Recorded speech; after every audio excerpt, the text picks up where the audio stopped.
Saka dito sa rampa. Titingin na rin po ako ngayon para may ready na rin tayo. Titingin tayo ng concrete tiles.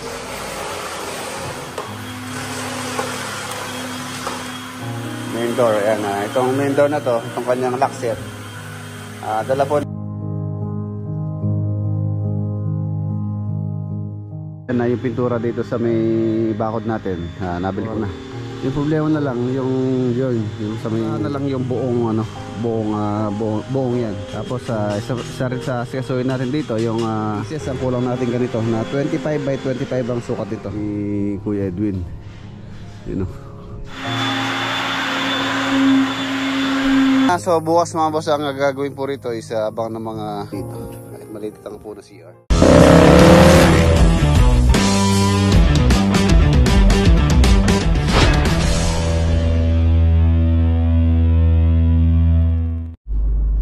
You know, good morning. Good morning. Ayan jay po tayo ngayon sa Subic. Time check mag-aalas 6 ng umaga. Medyo madilim pa. Let's go. Ayan nandito po tayo sa farm. Sasakay yung mga stainless. Stainless yan. Training stainless to. Yan ko na tawang kay katulad. Ano lang po dun. Kaya pwede ka. Mahirap po kasing marat mga doon, stainless. So dito na tayo bumili.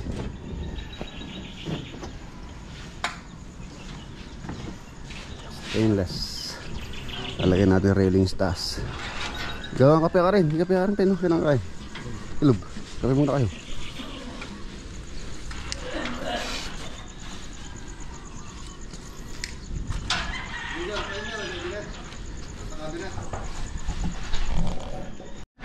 Ayan tapos yung mga gumagawa rito wala pa sila. Maaga pa naman po. I-continue lang yung pag forma doon. Siguro baka mamaya pag uwi natin meron na pong yung bakal. Babakalan na tapos schedule natin yung buhos. Order na rin po ako ng buhangin, graba. Actually may buhangin na doon kaya lang baka kulangin.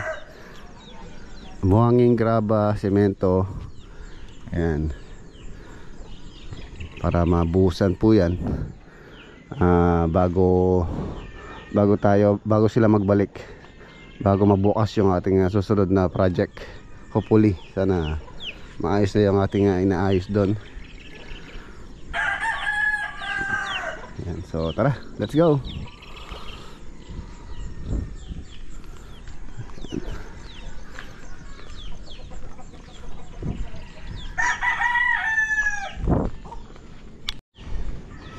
Ito nga ito yung swimming pool, nag-green na yung tubig.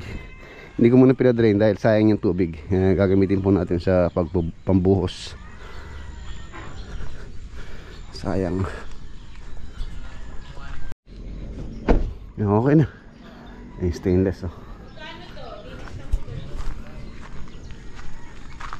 Let's go. Ayan, nandito na po tayo sa Olongapo, home of the most beautiful woman in the world ba? Pala yung Olongapong home of the world, beautiful woman in the world. Olongapo City. Olongapo. Yung statue. Anong tawag din sa statue niya? Ulo ng gapo. Ulo ng gapo.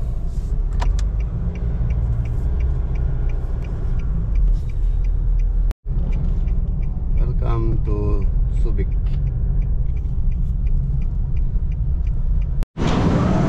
Bili muna tayo ng ulam. Bili tayo ng ulo ng tuna. Sarap sinigang.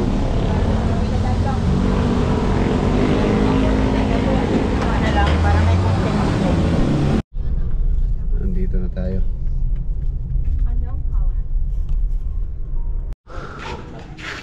Yun o. Balik, trabaho. Balik. Nangayayat. Nasaan na yung batin natin? Hindi yata kumakain. Oo nga, pati aso pa yan. Ha? Anong balita? Pati aso nangayayat ah. Hindi, wala kasi kasama. Hindi isa lang pati. Nagtampo. Tatampo talaga yung aso pag ganyan. Hindi sila ano, pag hindi nyo nakasama. Nagsahin ka? Opo. Yan. Tayo, tapos mamaya yung pananghalian. Ulo ng tuna. Sinigang. Uy, bihar ng tubig. May tubig na. Buhanda na ba yun doon? Mamaya silipin natin yung mga boss. Yung pong ginawa nating storage tank doon. Ginawa ni Macrae.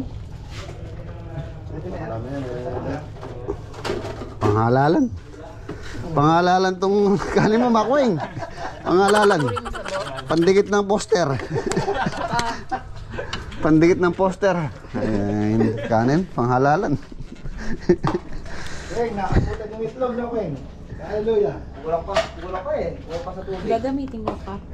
Gusto may sabaw. Lagay mo sa ano. Panghalalan yung kanin. Marlon, nangyayabang pa ulit namin siya. Ayan, pagpatuloy po natin yung mga naiwan na trabaho dito. Last 2023. Yan, itong gate, primer. Pipinish na po natin to. Mamaya po titingin tayo ng pintura dito. Tapos yung karagdagan pa nitong mga ano ang tawag dito? Concrete tiles. Saka dito sa rampa. Titingin na rin po ako ngayon para may ready na rin.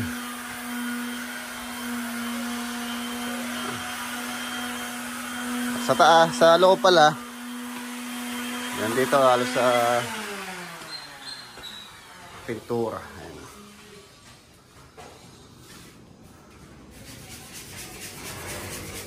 Kitchen cabinet, tapos yung countertop ang gusto nila Ate Marilyn tsaka ni Kuya Edwin is quartz, tapos splashboard.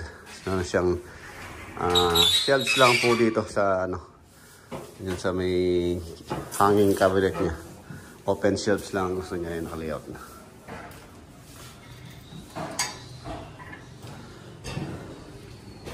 Tiles na rin yan.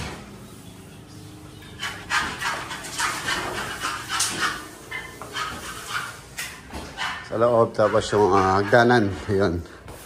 Yung hagdanan, yung step light. Yan, step light. Every step alternate lang po yung kanyang step light. Actually, sa landing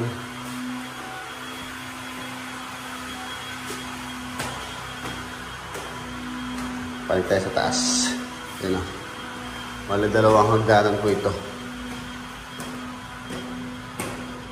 Yung pintura nito hindi pa finish.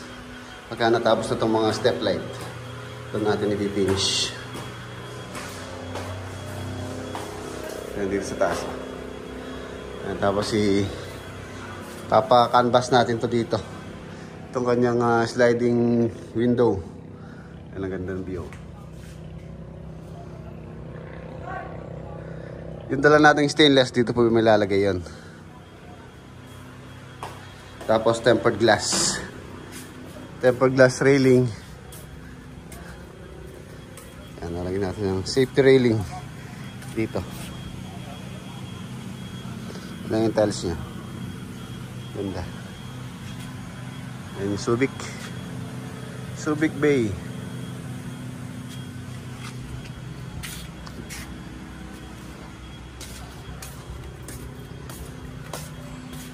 Yan, tapos dun sa likod ay na po yung ating storage tank. Tapos yung hose niya, yung kanyang pinaka-supply, tumakbo po dun sa taas. Doon po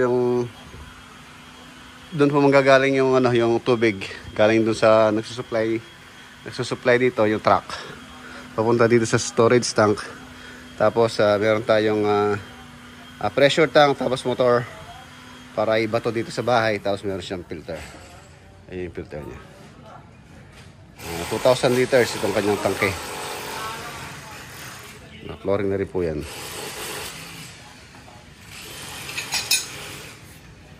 Lagyan na lang natin ang mga pinakabubong.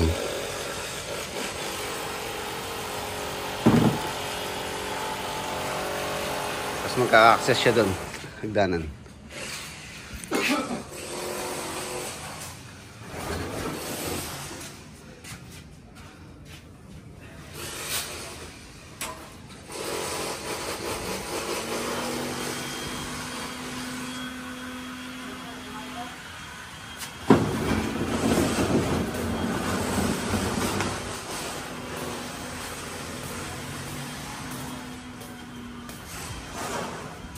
Subic.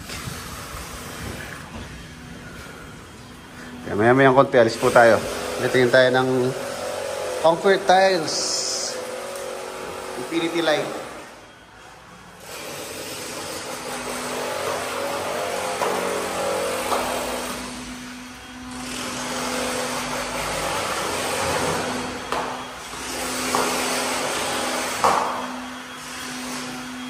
Infinity Light three-way switch.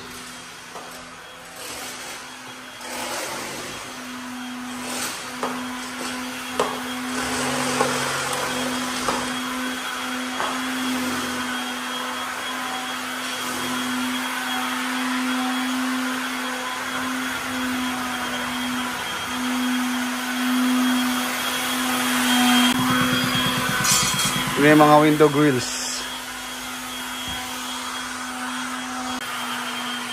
Ayan, isa rin po pala sa ayusin natin itong CR. Itong CR na to, babaguhin po yung kanyang pinaka-layout. Tulad nun, ano yung shower niya. Tapos napakaliit ng kanyang pinaka-shower area. Meron siyang pintuan doon. Ang balak po namin dito, isasarado na po yun. Tapos i-relocate itong shower na to, doon dito na ilalagay. Ayan, tapos baka i-usog ng konti itong water closet. Tapos babaguhin po yung tiles. Baka yung buong tiles nito is mabago. Ayan, isa rin po sa ayusin natin. Dahil pagka nirelocate natin yun, yung mga tiles na yun, may butas. Tapos yung water line, babaguhin din. So, mababago na po yung mga tiles.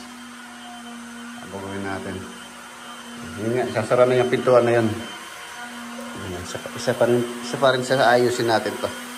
CR. Tapos yung mga window grills, simpleng design lang naman. Tapos pintura na lang to.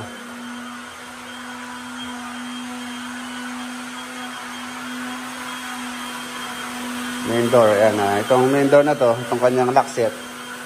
Dala po nila Kuya Edwin to, galing pang States. Ano yung brand niya?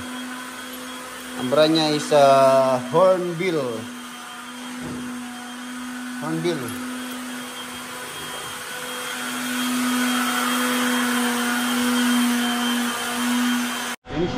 Tingin muna tayo ng materyales. Dito daw sa binili to, sa may Hermosa Tile Center. Ayan, nandito na tayo sa Olongapo. Ayan yung Hermosa Tile Center dito sa may 101 National Highway, Lower Lacat. Diba? Dito daw binili yun. Wala. Tingin tayo sa Gawiron. Marami pang nagtitinda rin kalinang nadaanan namin eh. Meron sila ibang design eh, di naman pwede dahil idudugtong po natin yun eh. Tayo. Mayroon po naman doon. Dito, may biyahe dito. Right Express Terminal Cabanatuan, Kapan, Baya Cabiao, SM Pampanga. Dito pala yung terminal ng Right Express. Diretso na Ayan na, nakarating po tayo doon sa malapit na yata tayo sa Dinalupihan. Wala tayong nakita ng ating hinahanap. Titingnan natin sa Gawiron sa kabilang papuntang papuntang San Marcelino kung meron doon. Pagka wala, so baka yun natin kung saan tayo makakabili. Pampanga naman po kasi napakalayo, tsaka hindi kaya ng sasakyan yun dahil medyo marami-rami din, kasama yung sa may rampa. Ayun na, dito na tayo sa ulo ng Gapo. Ulo ng Gapo. Shoutout kay Kuya Ray Esteban, saka kay Ate Joy ng Olongapo. Ayun na, nandito na po tayo. Wala tayong nakita nung mga lalagay dito sa may garahe.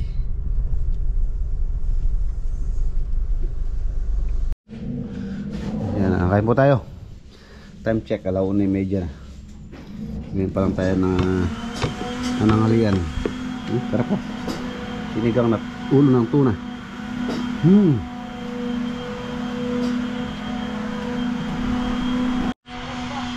Ayan na yung pintura dito sa may bakod natin. Nabili ko na. Okay na po yan. So, siguro pagbalik natin, okay na to. Pintura na. Yung problema na lang yung sa may garahe, tsaka sa may rampa. May nakita ako doon, kaya lang siya, may kulay. So syempre sasangguni ko muna or papaalam ko muna kay kinamam kung okay sa kanila may kulay, tapos pinturahan na lang yung buong yan. Kasi dudugtong natin doon kung may kulay. So dapat uniform siya. Tapos yun, finishing na doon, naglilihan na sila for final coating na yun. Tapos isa rin sa sikasuhin natin dito yung countertop ng lababo. Tapos nakabili na rin pala ako ng ng mga gagamitin dun sa may kitchen. Ayan. Okay na. Ito na lang problema. Meron po dito sa malapit na nakita natin pero may kulay. Ipapa-final ko lang sa kanila kung okay na sa kanila yun. Tapos pinturahan na lang namin ng rubberized paint to. Kung harap gusto nilang kulay, merong green, red, yellow, gray. Yan, para mag-uniform. Hanggang doon po kasi yun sa may gate na yan. Sa may gate. So yung dati rito, hanggang dito lang siya. So alos na nasa 170 pieces ang kulang natin ganito, na 25 by 25 ang sukat nito, 25 cm. Tapos dito, yan, dito sa may gilid, maglalagay po kami ng hagdanan dito. You know, prepare na nila hagdanan, stairway to heaven. Makuwag no, stairway to heaven to no. Yan dito yung mga storm drainage. So lagay tayo ng catch basin no, makuwag. Maganda yan para hindi ma-stuck. Ang ganda nga ito ako, yung lang yung parang slide. Yung canal style lang. Ganun pa siya, tatanggalin namin to. Siguro apat na lang to ang ilaw mo. Ayan, tingnan natin dito sa taas. Ito yung magiging access dito papunta rito sa may retaining wall. Ito yung pinaka retaining wall. Tapos meron tayo nilagay na doon sa may bako dito. Naglagay tayo ng French drain. Ayan, French drain. Tapos maglalagay pa po tayo butas dito.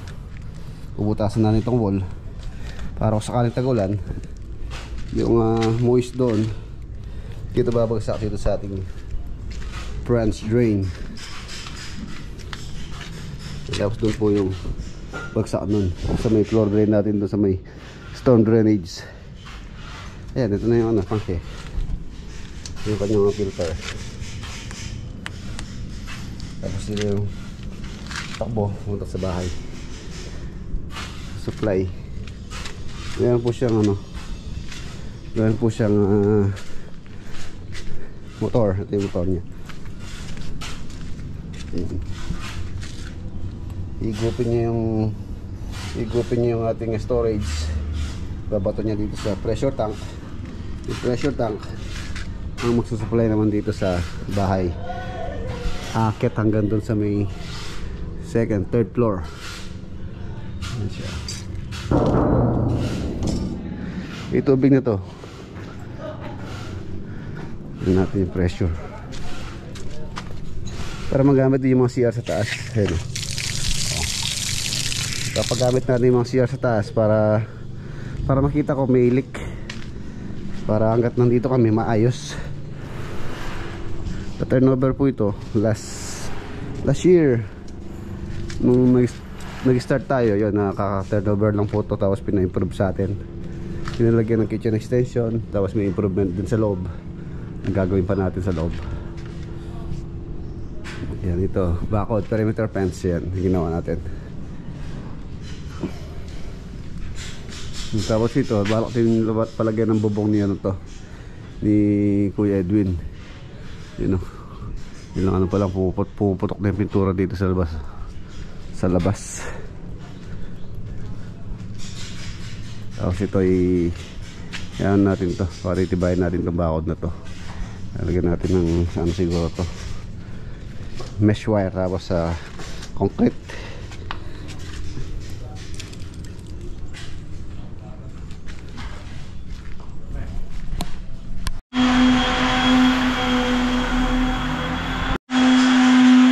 Ongoing.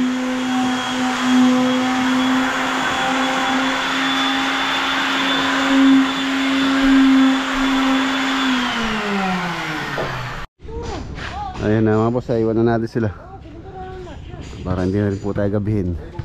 Tapos silipin natin yung ginagawa sa farm, kung ma-schedule natin yung buhos. Let's go.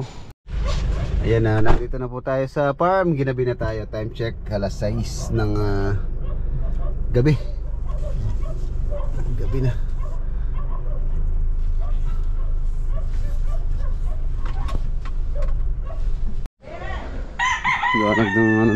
Naglilimber ng manok. Naglilimber. Silipin natin yung ginagawa doon habang medyo maliwanag pa. Silipin natin kung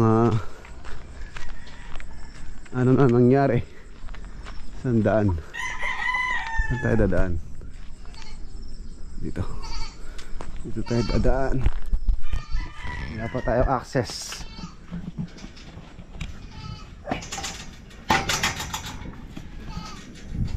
Yeah. Yeah. Wait lang. Yeah. Yeah. Yun. Ayun, nakabakal na. Yun, bakal na. Bakal na po siya. Yan, medyo madalim lang ng konti dito sa ating GoPro.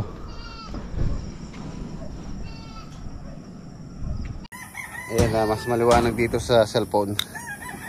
Yan o. Bakal na. So bukas mga boss, ang gagawin po rito is abang ng mga electrical, tapos yung water line. Bala ko po dito, maglalagay tayo ng lababo dito. Tsaka yung CR, kahit yung ano lang, para powder room lang.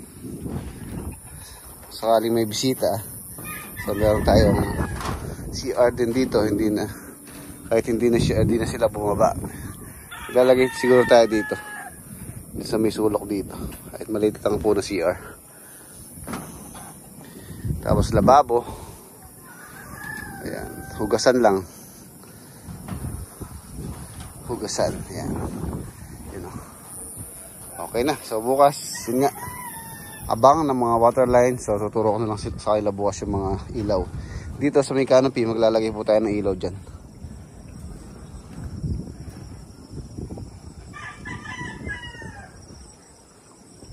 Okay.